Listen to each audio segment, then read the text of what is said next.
vamos dar início ao debate entre Thibault e Savigny sobre a codificação na Alemanha. Nós representamos o lado de Thibault e vamos começar com uma breve introdução sobre a vida de Thibault. Thibault foi um jurista alemão que nasceu em Hameln em 1772 e morreu em Heidelberg em 1840. Na Universidade de Heidelberg ele foi professor de Direito Romano e dedicou-se à benedictística alemã, ou seja, ao estudo dos textos de Direito Romano, de forma, a partir deles, construir um sistema jurídico. Em 1821 chegou a ser reitor da Universidade de Heidelberg. Ele era um juiz racionalista, ou seja, acreditava que, a partir da razão humana, seria possível chegar a um direito natural e a intenção dele era depois codificar esse mesmo direito natural, a mesma ideia que esteve na base do Código de Napoleão. Alinhado ao movimento codificador francês, Thibault cria um código para a Alemanha, que unisse a nação alemã. E, nesse sentido, publicou, em 1814, um ensaio intitulado Da necessidade de um direito civil geral para a Alemanha. Depois da publicação deste ensaio, Thibault encontrou como opositor Savigny, e é este debate que nós vamos agora apresentar. Relativamente à problemática em questão, é necessário perceber as circunstâncias históricas em que a mesma ocorreu e a legislação aplicável nos territórios germânicos à data de 1814. Ora bem, em 1814 era aplicado na maioria dos povos germânicos o Código Prussiano de 1796-97, o Código Civil Napoleónico de 1804, que entrou em vigor nos povos germânicos a partir de 1806, quando o Império Francês invadiu os povos germânicos e, durante o seu domínio de 1806 até 1814, vigorou então o Código Civil Napoleónico da maioria dos povos. Para além disso, está em vigor também o Código Civil Austríaco de 1811. De acordo com uma perspectiva histórica e geopolítica da época, é de frisar que, em 1814, a data da problemática, foi o Congresso de Viena, que redesenhou a geopolítica europeia, nomeadamente a Europa Central, que, no fundo, foi feito pelos povos vencedores do conflito que opôs o Império Francês aos restantes povos que, então, estavam na Europa Central. Desse Congresso resultou um novo desenho político do território alemão e, por sua vez, resultou numa expansão do Reino da Prússia e uma expansão também do Império Austríaco, o que levou aqui para questões de soberania e de independência de alguns dos povos germânicos que então eram autónomos. A publicação de Thibault não tem só como objetivo revolucionar o mundo jurídico, como também tem uma carga ideológica muito forte, uma carga ideológica que transmite o nacionalismo alemão, ou seja, o nacionalismo alemão embrionário, que provém dos ideais da Revolução Francesa e que ao longo do século XIX vai vigorar nas mentes dos pensadores alemães e vai originar muita revolta nesse século e que, por fim, em 1871, vai levar a uma Alemanha unificada. E, de certa forma, Thibault era um revolucionário à época, era um homem que pensava muito à frente do seu tempo.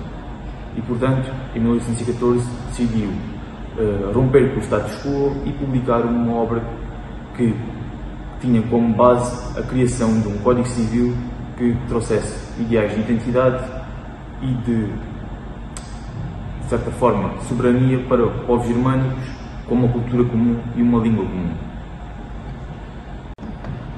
Colocando-me agora na posição de Thibault, quando escreveu o ensaio da necessidade de um direito civil geral para os Estados alemães, o seu propósito era apresentar a solução que resolveria os problemas que a falta de um Código Civil deixava em aberto. Assim, passo agora à exposição desses mesmos problemas e à sua solução pela via da codificação. Em primeiro lugar, as diferentes legislações nos Estados alemães são incoerentes, incompletos e contraditórios entre si.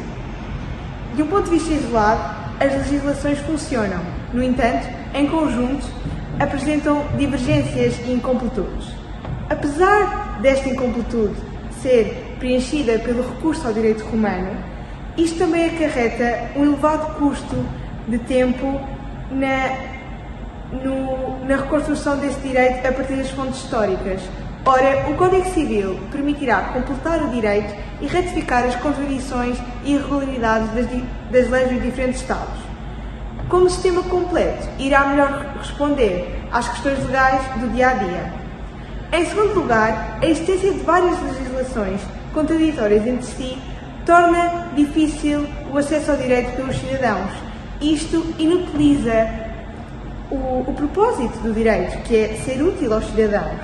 Um Código Civil tornará compreensível e útil o direito aos cidadãos. Assim, permite também a análise e compreensão das diferentes legislações e, porventura, como sistema completo, fomenta uma estrutura clara e lógica do direito. Em terceiro lugar, é facto que a Alemanha está separada politicamente. No entanto, apesar disso, existe uma cultura comum e uma amizade e lealdade a essa. Um Código Civil fomenta essa cultura, essa unidade comum, e a sua realização torná-lo-ia um símbolo nacional que fomenta essa identidade nacional e, sendo feito por uma Assembleia de Delegados de todos os Estados alemães, a longo prazo tornar-se-ia mais valorizado pelos cidadãos, sendo que uma lei civil comum conduziria a hábitos comuns e a costumes comuns, sendo essa a chave para a unidade do povo alemão. Em quarto lugar, a prosperidade económica alemã depende do comércio transfronteiriço. Até à data, as transações são reguladas por leis desatualizadas e conflituosas entre si, levando a incertezas legais e a uma grande despesa na aquisição de conhecimentos sobre as diferentes legislações. Isto está a destruir o comércio transfronteiriço no particular e a economia em geral, pois a legislação tornou-se desatualizada e conflituosa e pouco prática para a era da industrialização e do capitalismo. Um Código Civil facilitará as transações e ultrapassará estas inadequadas instituições legais, permitindo aos cidadãos que conduzam os seus negócios de modo livre e seguro e beneficiando o crescimento económico e a prosperidade dos Estados alemães. Em quinto lugar, as diferenças entre os corpos legislativos não resultam de condições locais, mas sim do isolamento e da arbitrariedade política. Um Código Civil permitirá ultrapassar estas formas solitárias de leis estatais locais, sendo que aquelas que consagram hábitos e costumes locais podem coexistir com o Código Civil numa relação de especialidade, uma vez que o nosso propósito é consagrar os princípios gerais comuns a todos os Estados alemães. Em sexto lugar, a alegada falta de identificação dos cidadãos com a lei acontece porque as regulamentações e as alterações constantes da lei são mal redigidas e não atendem às exigências do povo, o que leva a que este não se identifique. Um Código Civil, tornando-se um símbolo nacional, um bem social duradouro, irá, ao longo do tempo, ser cada vez mais valorizado pelos cidadãos. Em último lugar, a quantidade complexa de diferenças entre os órgãos do direito civil traz grandes custos para os cidadãos e para o sistema judicial. Um Código Civil será a solução para economizar custos e tempo desnecessários e, além disso, permitirá uma maior mobilidade e liberdade das profissões jurídicas que podem viajar pelos diferentes Estados alemães. E assim encerro os problemas e a solução pela via da codificação. Passaremos agora à fase da contra-argumentação, de forma a dar resposta a alguns dos argumentos propostos por Savigny. Em primeiro lugar, Savigny aponta que a codificação resultaria na cristalização do direito e da própria ciência jurídica.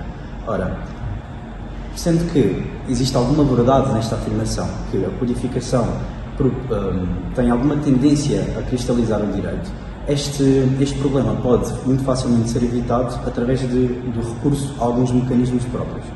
É de destacar que este problema ocorria na altura porque os intérpretes interpretavam de forma servil a lei, ficando apenas pela letra da mesma.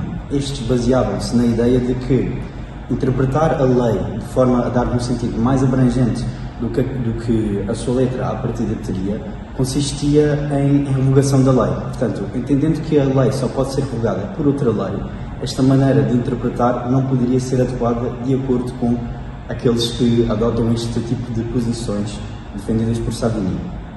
Contudo, a lei deve ser entendida como um organismo cujo desenvolvimento e transformação, sob a influência dos factos, o tornam capaz de satisfazer as exigências da sociedade moderna.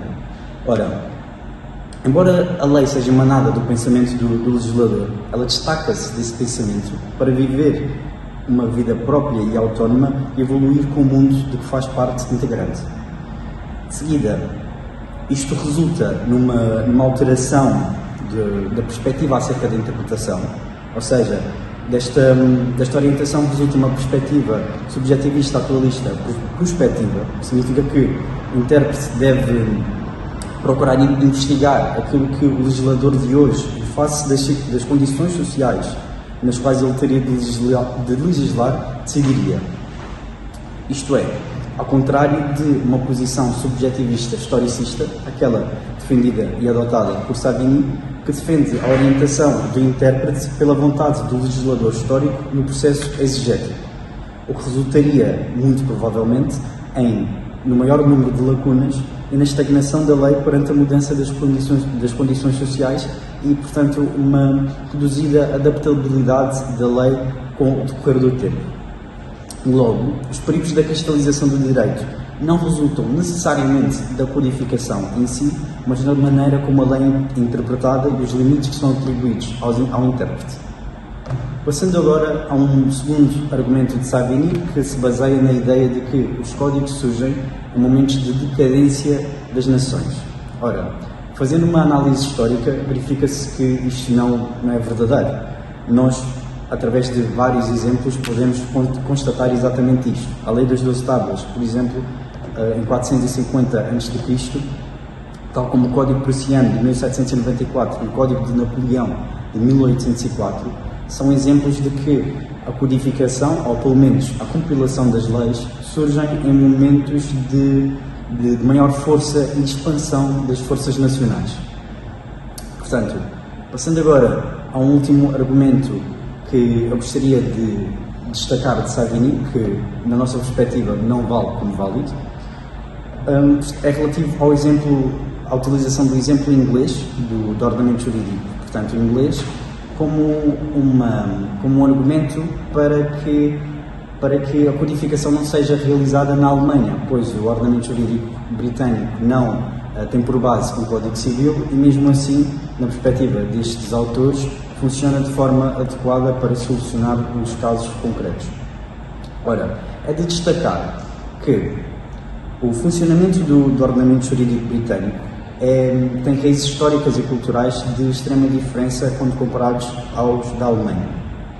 Em primeiro lugar, as leis inglesas são feitas para corresponder às necessidades práticas. Estas não tendem a ter um caráter geral e de forma a disciplinar de um modo definitivo o conjunto de matérias. Portanto, a forma como os ingleses concebem o direito e a própria justiça e, por conseguinte, a ciência jurídica é influenciada, tem raízes filosóficas nas concepções de Stuart Mill e Jeremy Bentham, utilitaristas, posições estas que são diametralmente opostas à herança cultural e filosófica alemã, o idealismo, certo?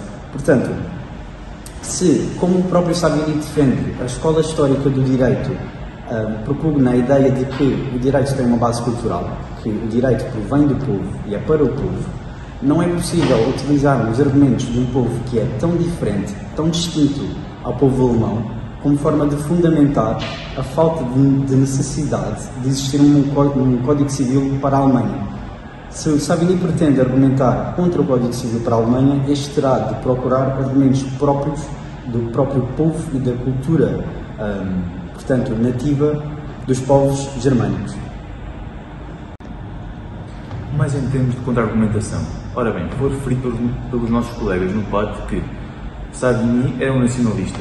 Nós discordamos deste ponto porque, nesta altura, quem defende uma valorização das leis particulares e dos costumes locais desta forma está, por outro lado, a legitimar o surgimento de movimentos independentistas que, nesta altura, onde a indefinição de fronteiras era tanta e a instabilidade militar era tanta, é um contrassenso enorme face àquilo que se procurava, que era a estabilidade. Por outro lado, se considerarmos que Savigny é um nacionalista, nós consideramos que Savigny é um nacionalista conservador, porque é conservador da ordem social vigente, ordem social esta que caiu em França no século passado, uma ordem social em que a palavra do rei é lei, ou seja, o que tínhamos em causa nos Estados germânicos da altura eram monarquias hereditárias de estilo do antigo regime, era o Estado absoluto, eram reinos, eram principados. Logo, falar aqui no espírito do povo e que o povo tinha uma grande relevância na criação legislativa é um contrassenso, é uma ilusão enorme face àquilo que era a realidade da época. Ora bem, vejamos o seguinte: quem é que podia dizer que aquilo era costume local ou aquilo não era costume local? Era o povo. Não, era o monarca, era o soberano. Quem é que podia fazer cessar um costume local? Era o monarca. Nesta altura de instabilidade militar e de indefinição de fronteiras, podia surgir uma lei imperativa que o monarca quisesse aplicar a todo o Estado. Portanto, podia fazer cessar um costume. Podia fazer cessar um costume local. Logo, em última instância, quem tem um exercício do poder absoluto de dizer o que é e o que não é direito é o monarca, é o soberano do Estado autónomo, não é o povo. Logo, por outro lado, Thibault, esse sim, é um revolucionário à época, porque ele é o símbolo do nacionalismo alemão, do nacionalismo este progressista e politicamente liberal, influenciado pela Revolução Francesa, pelo ideário francês, onde o ideário em que o povo tinha que exigir para si uma participação política ativa, um controle sobre os governantes, um ideário que aí sim se caminhava para um direito radicado no povo, na soberania popular, e não aquilo que tínhamos em 1814 e que Savigny defendia como sendo um direito que era fruto da manifestação cultural do povo. Não, era um direito que, em última instância, radicava no monarca. O monarca é que podia dizer o que era e o que não era direito. Por outro lado, outro contra-argumento relativamente a este assunto foi a forma como foi referida, com tanta leviandade, o espírito do povo pelos nossos colegas. Ora bem, o que é este espírito do povo em 1814, no Estado absoluto? O espírito do povo é infalível, não tem de ter mesmo controle. Como é que nós podemos estar aqui a criar quase como se um método, quase como se o espírito do povo fosse critério, fundamento e limite da criação legislativa? Não pode ser, porque, vejamos o seguinte, qual é o regime político que nós exprime o espírito do povo? É o regime democrático, que tem como fundamento principal a soberania popular. Logo, o que dizer de regimes políticos democráticos que elegem legisladores que vão, com legitimidade para tal, conferida pelo povo, legislar contra tudo o que existia e existe direitos fundamentais da pessoa humana? Isto não exprime o espírito do povo. O espírito do povo não é por si só perigoso. Foi referido por um colega nosso que a linguística da lei era perigosa. Ui, cuidado com o legislador. Então, mas ter um direito que radica no espírito do povo fundamentalmente não é muito mais perigoso do que ter um direito criado, sim, pelo povo, pelos seus representantes e que se transfigurem leis claras, objetivas, racionais, concentradas num código, sistematizadas, para facilitar a vida ao cidadão comum. Isto não é muito mais proveitoso para o fim que resulta do direito, que é facilitar a vida às pessoas, resolver os conflitos entre as pessoas. O que é este espírito do povo, então, no Estado absoluto? É que eu referi uma falha no regime que exprime melhor o espírito do povo, que é o regime democrático. Então, o que dizer do espírito do povo em 1814, em monarquias hereditárias, estilo do antigo regime, no Estado absoluto? Que relevância tem o espírito do povo no Estado absoluto? E só para concluir, com uma curiosidade, foi levantado o problema de a criação do Código Civil alemão por Thibault ter uma duração de 4 anos. Podia-se levar 4 anos para criar um Código Civil alemão. E isso foi levantado como problema por quem defendia Savigny, pela outra parte do nosso debate. Então, só deixar aqui esta ideia. O Código Civil napoleónico, o Código Civil francês, levou 4 meses a ser feito e durou 2 séculos.